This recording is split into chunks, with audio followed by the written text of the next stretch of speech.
ये कहानी है एक ऐसे योद्धा की जिन्होंने 80 की उम्र में भी अंग्रेजी हुकूमत की जड़ों को हिलाकर रख दिया था। 1857 की क्रांति के समय देश के कोने कोने से आज़ादी की चिंगारी भड़क उठी थी। मंगल पांडे ने अंग्रेजों के खिलाफ विद्रोह का बिगुल फूंक दिया था। कई राजा आज़ादी की इस जंग में कूद पड़े थे। तब ऐसे समय में बिहार से इस क्रांति का नेतृत्व किया था बाबू कुंवर सिंह ने।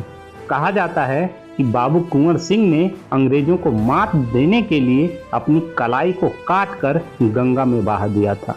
तो दोस्तों, आज के इस वीडियो में आइए जानते हैं ऐसे ही वीर योद्धा के जीवन यात्रा की कहानी। दोस्तों, अगर आप हमारे इस चैनल पर नए हैं तो चैनल सब्सक्राइब करने के साथ ही बेल आइकन को भी प्रेस कर लीजिएगा, ताकि हम ऐसे ही वीडियो आप तक पहुंचाते रहें जिसका नोटिफिकेशन आप तक सबसे पहले पहुंचे। तो चलिए शुरू करते हैं आज का वीडियो। बिहार के भोजपुर जिले के जगदीशपुर गांव के प्रसिद्ध भोज वंशज परिवार में वीर कुंवर सिंह का जन्म सन 1777 में हुआ था। उनके पिता का नाम था बाबू साहबजादा सिंह। पिता की मौत के बाद बाबू कुंवर सिंह 1830 में गद्दी पर बैठे थे। कुंवर सिंह के पास बड़ी जमींदारी थी।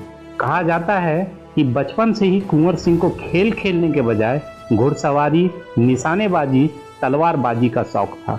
उनके बारे में ये भी बात प्रसिद्ध है कि भारत में छत्रपति शिवाजी महाराज के बाद वे दूसरे योद्धा थे जो गोरिल्ला युद्ध नीति में माहिर थे। बाबू कुंवर सिंह शाहाबाद की जागीरों के मालिक थे। आजादी की जंग में कूदे बाबू कुंवर सिंह ने 27 अप्रैल 1857 को दानापुर के सिपाहियों, भोजपुरी जवानों और अन्य साथियों के साथ मिलकर आरा नगर पर कब्जा कर लिया।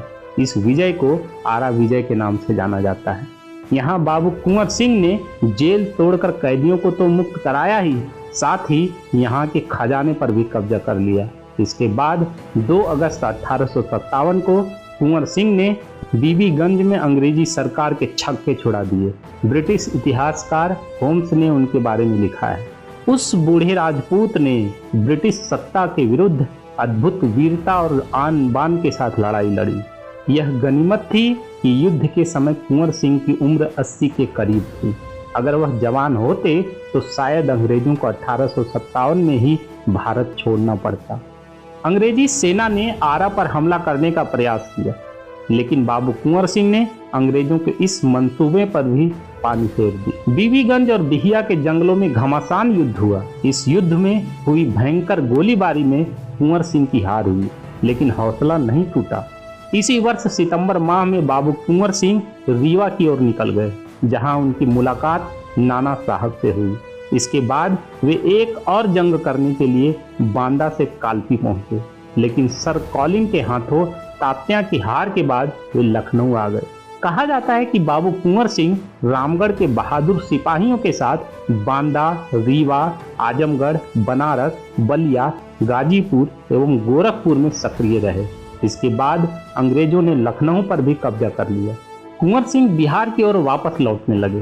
कहा जाता है कि जब वे जगदीशपुर जाने के लिए गंगा पार कर रहे थे, तभी अंग्रेजी सैनिकों ने उन्हें घेरने का प्रयास किया तथा गोलियां चला दी, जिसमें से एक गोली बाबू कुंवर सिंह के हाथ पर लगी।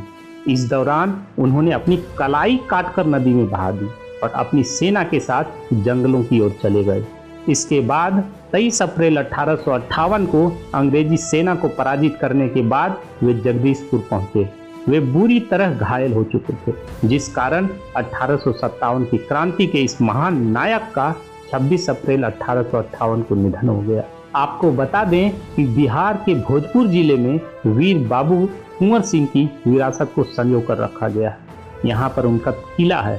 बताया जाता है कि पहले का किला जब अंग्रेजों ने गिरा दिया था, तो उसके बाद 1858 के आसपास ही इस किले को दोबारा बनवाया गया।